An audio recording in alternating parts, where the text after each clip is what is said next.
we all have, and the hearing God's voice.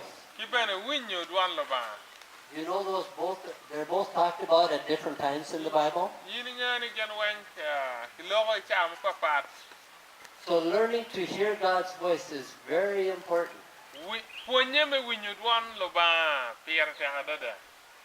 So that God can get through to you to let you know the things you need to know so you won't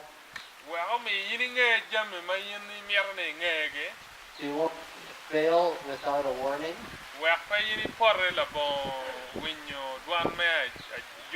And the things you need to know, even if you're about to fail, of what you can do so that you won't fail. It's not about trying hard or being sure you will be able to defeat the temptation. But it's having the word from God to change your heart.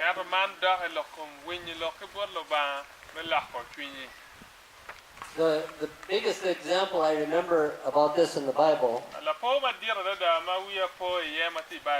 is when Elijah had won this very great conflict.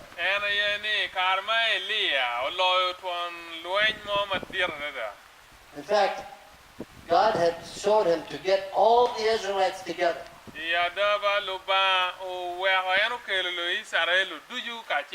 To come up to this mountain. And so they took them several days to get there. When they're all there, he said, we're going to have a contest up here. Are you going to trust in the Baals, the false gods, or are you going to trust in Jehovah, the Creator?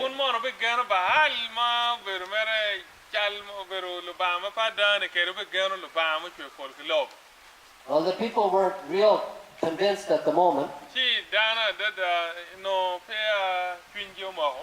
So he called all the prophets and priests of Baal to call on their God, because he had them set up the altar with wood and everything. And the sacrificial animal was on there, and he said, call on your God to start the fire.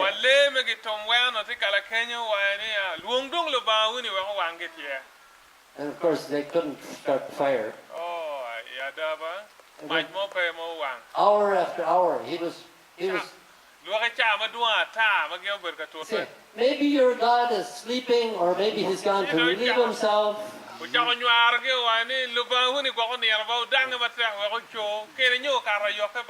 Do whatever it takes. Get him awake. Get him come and help you.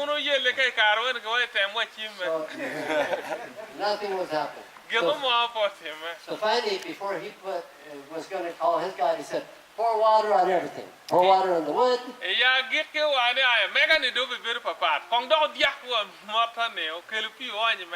Put even a ditch around it and fill it with water.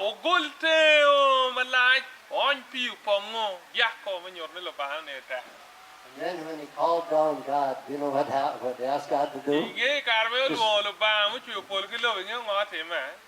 The Spirit burned everything up, even the altar. I mean, it was just gone. Right? Then the people knew. They said, the Lord, Jehovah, He is God. Jehovah, He is God. So then, okay. So he killed all the false prophets. Okay? And he was feeling really good.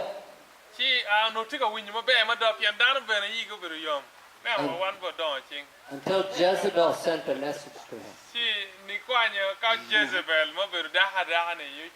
Remember that?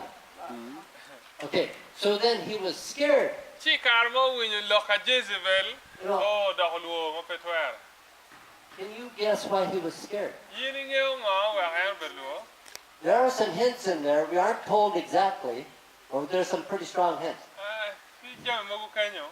He thought he was the only one left in Israel who still served God. Gian ba pe no ya ni aya ta ni dong en ni kana ye bir la ti pal ba mai dong Israel ma puri ko. I tell you what I believe it was. Aha, ke wa wa chi. I believe he had an emotional belief that was stronger than his logical belief. Ano na ti ki ngej ma ti ke ni enu ber ki twin mo ma no ti ka wa ni en ni kana di dong. Ma kar lo ga da nyo ke ta jam ke te mu ke. See, when Jezebel said she was going to kill somebody, what happened? Lok luor ne no chwe wi loke ma lok ma no winyu ki lo ki ko ne ka Jezebel wa ni be ne on mo ngatim. There's no story of Jezebel planning to kill somebody and they didn't get killed. Lok mo no ti Israel ye ne ka Jezebel wa ni be ne on mo ngato pe boat. So Elijah knows up here that God is the strongest. Ti Right? Elia no ngeu ki wi ni lo ba tek lo du yu. Ne ra be ki wa. But down inside of him, Ato pingi what te he ga. really believed. No gana dok ye ya. See, we can have two different opinions. Nan wara ber ki tamari ya mo ko pa. One is our logical mind. Tangwa mo no tangu kakare. God can do anything, right? Ni lo ba twer